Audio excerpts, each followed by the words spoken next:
आज कुठं निघालाय शेतकऱ्यांचा वाघ शेतकऱ्यांना शिकवायला।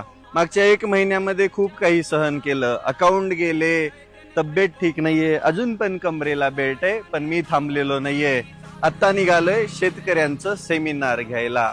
त्या सेमिनार मध्ये शेतकऱ्यांना संपूर्ण माहिती देऊन, त्यांच्या पोटाची काळजी घेऊन, पावसामध्ये भिजणार नाही याची काळजी घेऊन संपूर्ण माहिती देऊन त्यांना पाठवणार आहे। एकदा बघायचं आहे शेतकऱ्याच्या वाघाचा आवरा।